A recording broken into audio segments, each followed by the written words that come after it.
All right. Welcome back to episode 35, everybody. I just quickly got a new chair. The chair I was using before was very uncomfortable. So I got a new chair, very super comfy. However, it's extremely low to the ground. So I had to adjust all of the cameras. So now it's very odd because my screen is here. Camera is above the monitor, so I'm learning how to look up at the camera to talk to my audience. So we're going to start out. All right, you bottom-feeding viewers, let's slither through the murky waters of criminal stupidity that's been polluting our nation this past week. Our tentacles have stretched far and wide to bring you the most mind-numbing cases of law-breaking lunacy. First up, we've got a real bear of a story out of California. Some genius thought it would be a brilliant idea to dress up in a cheap bear costume and go on a luxury car mauling spree. That's right. This furry felon decided to tear up a Rolls Royce and other high-end vehicles in an attempt to scam insurance companies. Talk about a grisly situation. Our brave boys and girls in blue saw right through this unbearable scheme. Remember, folks, when you're planning a crime, leave the costume party at home. Let's wade into the swampy waters of Annapolis, Maryland, where we've got a real head-scratcher. Picture this. A woman calls the cops to report her car stolen. Sounds normal, right? Well, hold on to your hip waders, because this story takes a dive into the deep end of dumb. Turns out, our not-so-bright complainant had an active arrest warrant. That's right, she invited the long arm of the law right to her doorstep. I guess she thought the police were running a 2-for-1 special, report a crime, and get arrested for free. Remember, you Kelpers for Brains viewers, if you're wanted by the law, maybe don't dial up the boys in blue for a chat. It's like inviting a shark to a fish fry. You're going to end up on the menu. These stories just go to show that our hardworking police officers don't always have to dive deep to catch these criminal carp. Sometimes the fish just jump right into the boat. Keep those tips flowing like the polluted waters of our beloved Cuyahoga County River.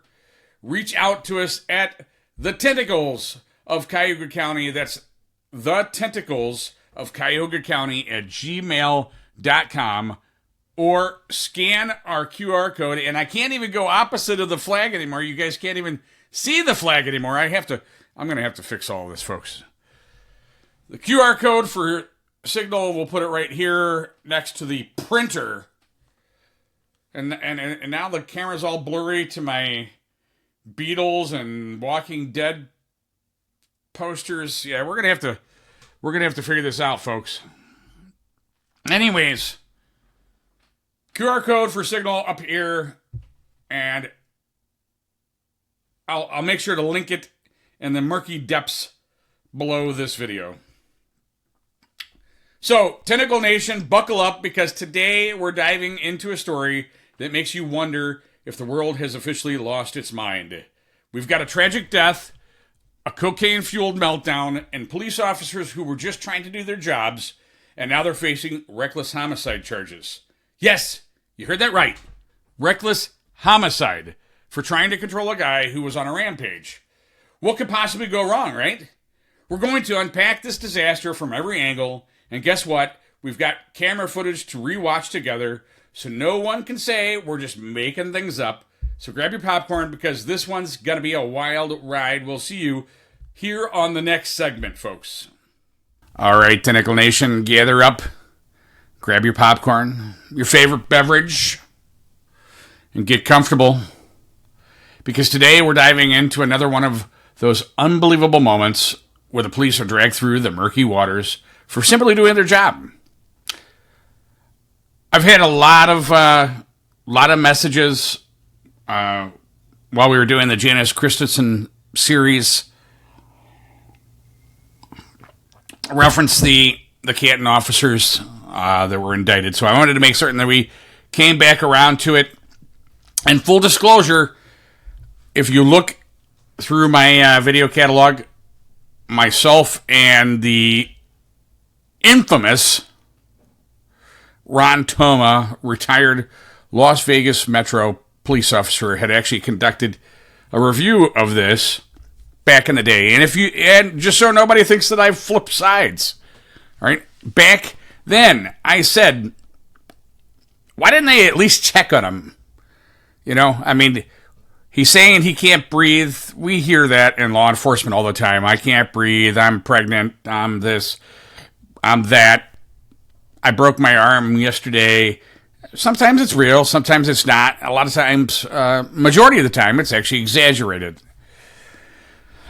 So, I said, they probably should have checked on him at some point. So I don't want anybody to think that I'm flip-flopping. But does it rise to the level of criminality?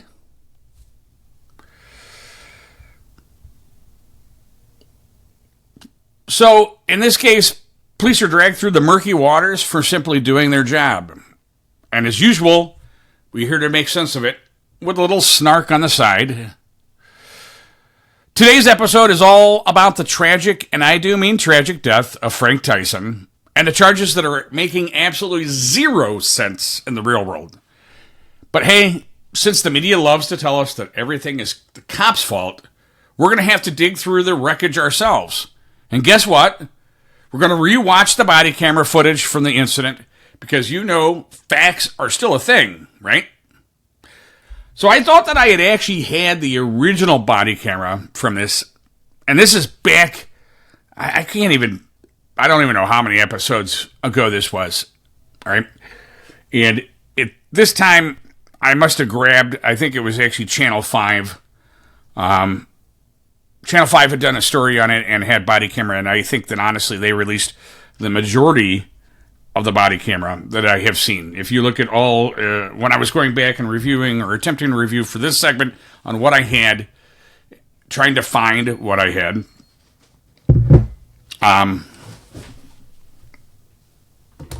you could tell that most of the media had no desire to put the actual body camera or the majority of the body camera up. So we're going to have to go back and rewatch this Channel 5 segment. I do remember watching the segment because the guy comes on and he's like, oh, if you're sensitive, move away now. If you got young children, send them out of the country. I thought it was so exaggerated. I remember making fun of this guy at the time, whoever this newscaster is. But we're going to be using the Channel 5 because apparently I had requested the other incident, the body kick incident with Canton, and I had never requested this footage. Because honestly, I don't think I ever expected this to go anywhere. But so here's the deal, Tentacle Nation. We've got reckless homicide charges being slapped on officers who were simply trying to contain a guy who was having the worst night of his life, thanks to a combination of cocaine, bad decisions, and some seriously bad timing. Tyson, if you recall, crashes his car, strolls into a bar like he's a movie villain, and starts yelling at everybody. The cops show up, try to do their job, and suddenly they're the ones on trial. Is this oddly familiar to the East Cleveland cases? It is. Is this real life, or are we in some bad police drama that someone wrote while high on caffeine and outrage? But no worries, we're about to sort this out. Now here comes where the real comedy comes in. Reckless homicide. Reckless homicide for trying to stop a guy from losing it even more. Let's pause and take a breath here, Tentacle Nation. Reckless homicide isn't about being imperfect in the heart of a chaotic situation. If you recall, that's what I said. Imperfect. Should they have checked on him? Yes, they should have, in my opinion.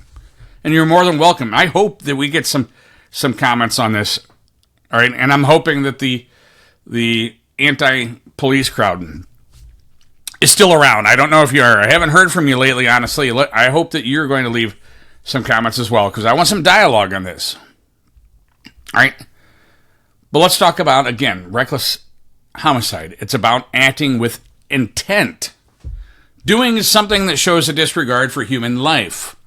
So unless these officers decided that Frank Tyson was just too much fun to deal with, I'm not sure where the intent to harm comes from.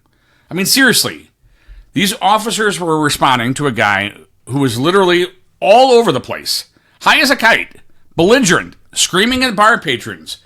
They weren't out there thinking, can we kill this guy today? They were trying to contain a dangerous situation. Reckless homicide implies a total disregard for life. Intentional actions leading to someone's death. But guess what? These cops didn't even know what was going to happen when they got there. They didn't wake up thinking, today's the day we gotta take someone's life. And I think a lot of people think that. I think a lot of people think that cops just wake up and they're thinking, hey, I'm gonna go out there and kill somebody today. It's never in our mind. Hey, trust me, we attempt to avoid it as much as possible. I can't even tell you the amount of lethal force incidents that I have been involved in where I could have been justified in using lethal force and didn't. That hesitation, thankfully, never caused me my life, but it easily could have, because the majority of officers, we're concerned about lawsuit. We're concerned about being indicted. We're concerned about being on Channel 19.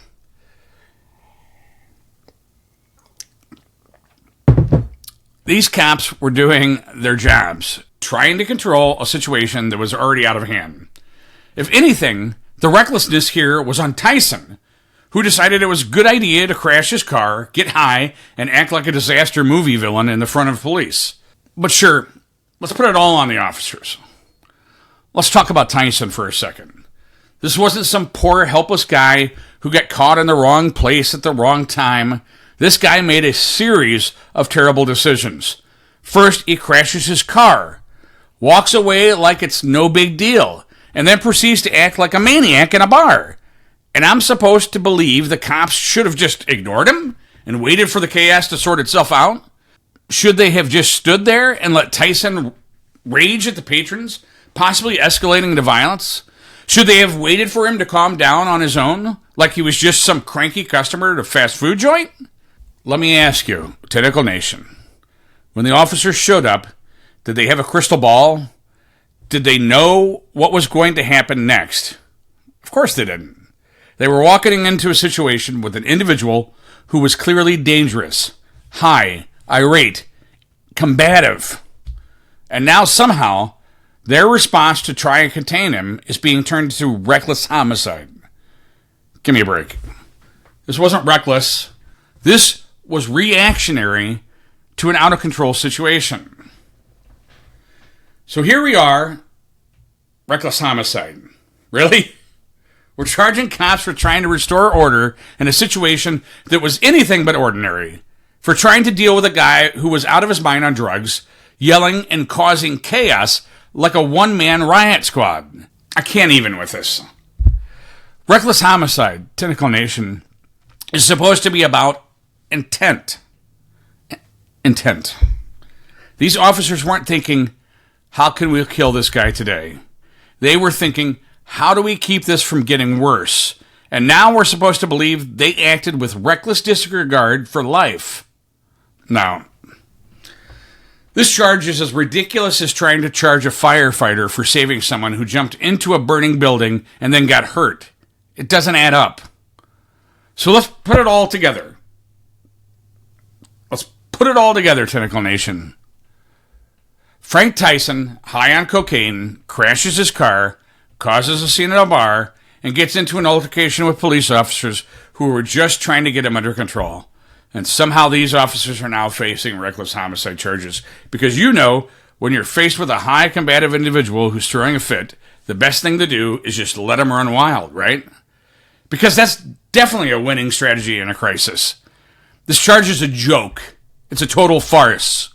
It's like punishing a doctor for trying to save a patient who refused treatment. The cops are trying to do their jobs and keep things from escalating, but the narrative has been twisted to make them the bad guys. This is not justice. It's a broken system that's more interested in vilifying law enforcement than actually getting to the truth of what happened. So, what's the takeaway? Cops are human. They make mistakes. I've said that from the beginning. But they're also the first line of defense when things go sideways. If we keep punishing them for doing their jobs in situations like this, the only thing we're going to get is fewer officers willing to step up when things go south. And I don't think anybody understands this. As we lose these officers, you have to go out and find other officers. And in order to find other officers, because nobody wants to be the police right now, your bar of standards have to be lowered. Please listen. Listen. Is this thing on?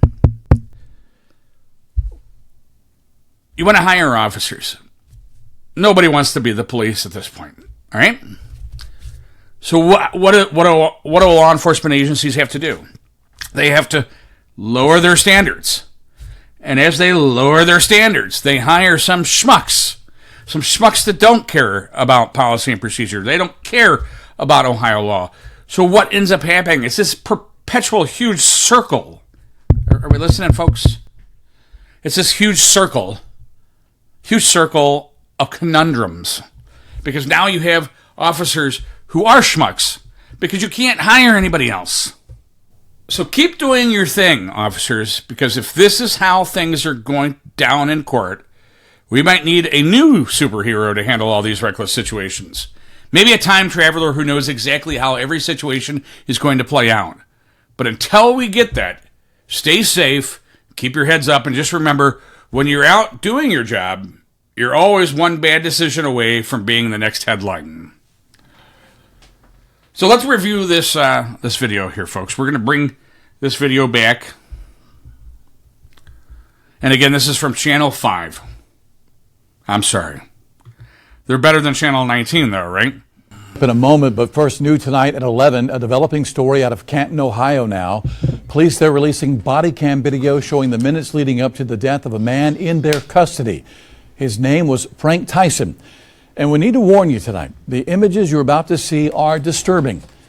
We want to pause here just for a moment to give you time for those who don't want to see it to turn away. Let's pause. Send your children out of the country. Because they probably haven't seen this. They've been playing Call of Duty. They've been playing Call of Duty. How did I say combat duty? Turn away or leave the room. Guy who did this, he's in the VFW. He ran. All right, does everybody see this? Right? That's the wreckage. That's the wreckage that he caused, Frank Tyson, from his accident. All right? To the right of the screen, underneath the time there. That's the wreckage that he caused, Frank Tyson. He ran in there. He ran in where? Right now, yeah, and his car's right there. All right. Yeah, he's in the VFW right now. The white that's in the VFW. Birch, you want to come with me? Over the next 2 minutes, officers make... I bet you Birch at this point is really regretting that decision when that officer told him to come with him. Officers make their way down the street and into the bar. Right there. Please get him out of here now. I ain't leaving, gentlemen. No, get the sheriff. No, Get the we're going sheriff outside. for him. We're Get going the sheriff. outside. No, We're you not ain't doing killing me. this. You ain't killing me tonight. You ain't killing me. You can't. No, you guys are killing. So I don't know if everybody saw that. Okay, as soon as the officers are approaching, Tyson aggressively pushes the chair at him. Get the sheriff.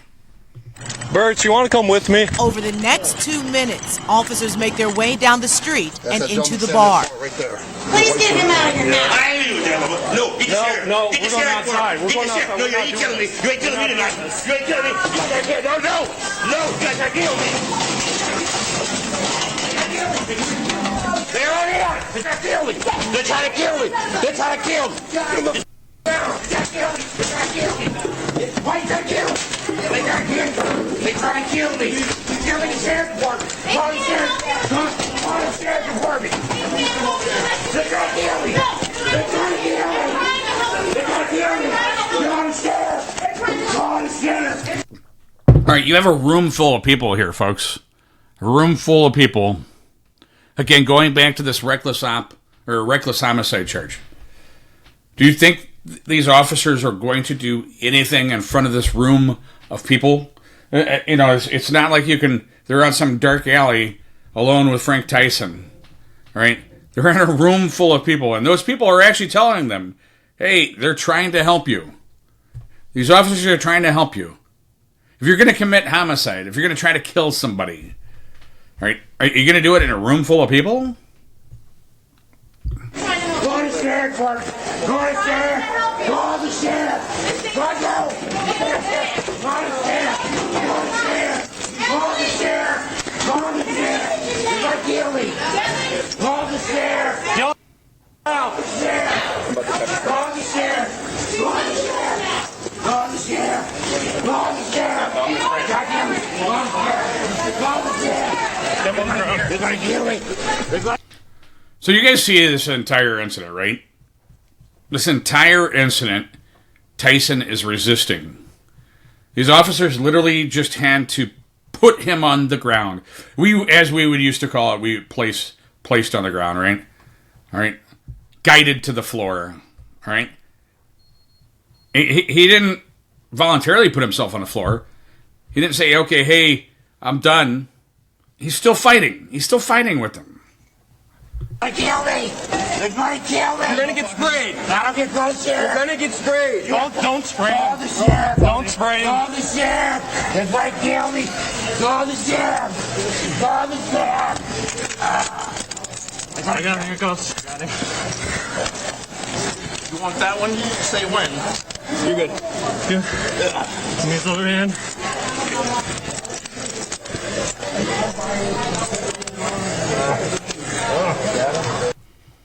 Now, a lot of people I know are talking about this, and initially, I thought it was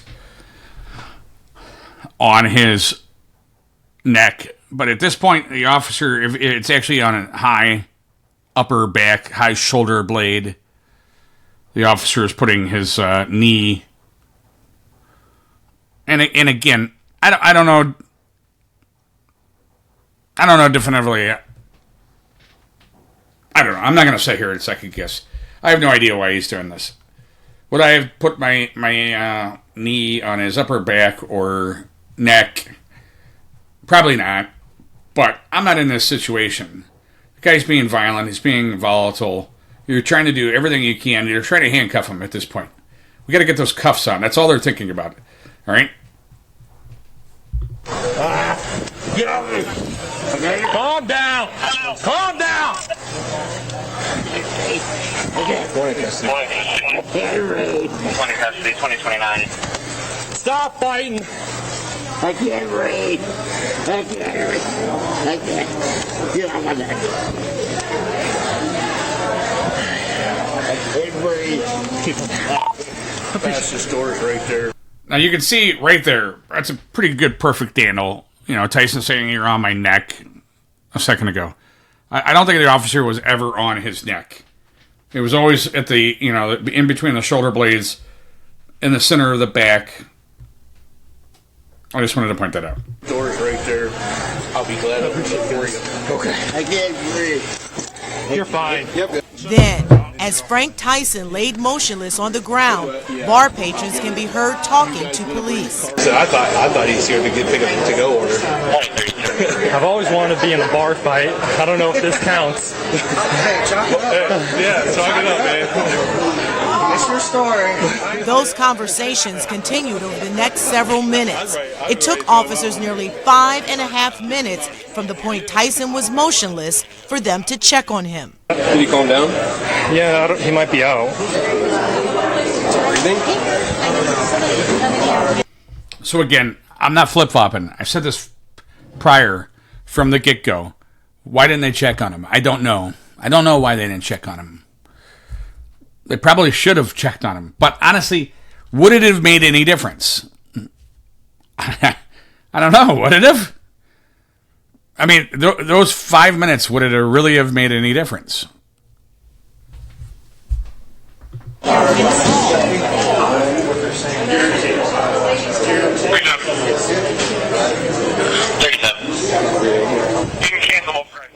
It took officers another 3 minutes to realize something was seriously wrong. Roll him over on his back. Officers can then be seen on video attempting CPR. Now again, if you're trying to kill somebody, why would you be performing CPR?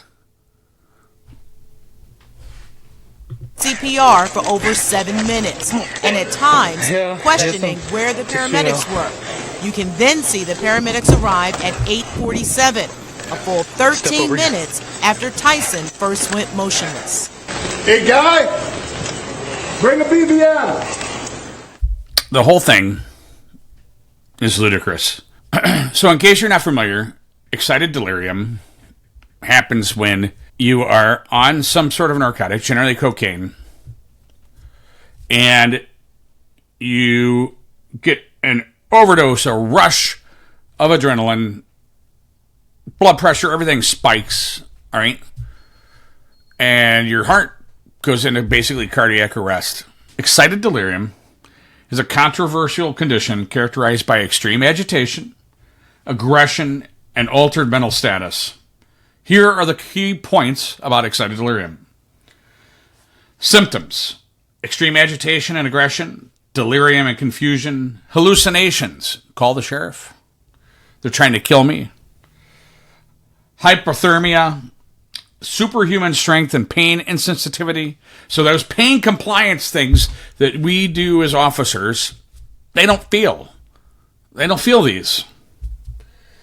Sweating and removing clothing, incoherent shouting or speech, attraction to glass or reflective surfaces. I couldn't tell you the amount of times, I don't know if it's still out there. We used to, in East Cleveland, we used to combat a thing called wet. All right, that was the street name for it. It was formaldehyde and PCP. And people get superhuman strength off this stuff. And again, the things that we were taught, pain compliance, didn't work. All right, you could break somebody's arm and they wouldn't feel it. And in this glass thing, it was definitely for a sure thing. These people high on wet would throw themselves through pane glass in a heartbeat, and it was nothing more. And they would take their clothes off.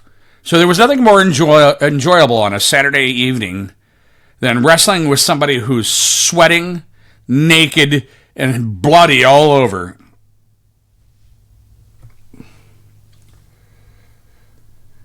So they're talking about the outcomes, right? Cardiac or respiratory arrest, right? That's what happens with excited delirium. So the key thing is you have to be on some sort of narcotic, right? The cocaine.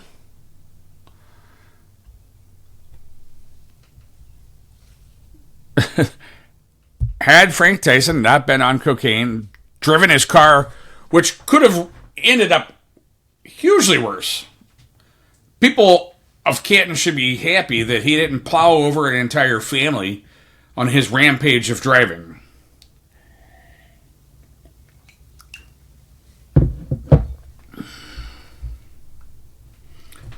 So again, we just have another situation where officers are doing their job and the performance of doing their job, they're screwed.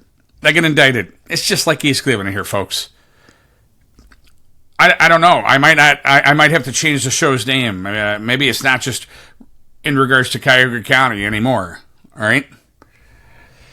This is becoming sad. And you active officers, if you don't start speaking up and defending, active officers, hey, as long as it's not me, they are the hammer. I've referred to it as before. Hammer only sees the nail. All right? Hey, it's not me. Why should I care? Why should I stick my neck out for this? Because this isn't me. That's the problem. All right, folks. I think that's it. And again, please feel free. Disagree with me down below in the comments below. Agree with me in the comments below. Let's get some dialogue going on this video, folks. Until next week, we'll see you.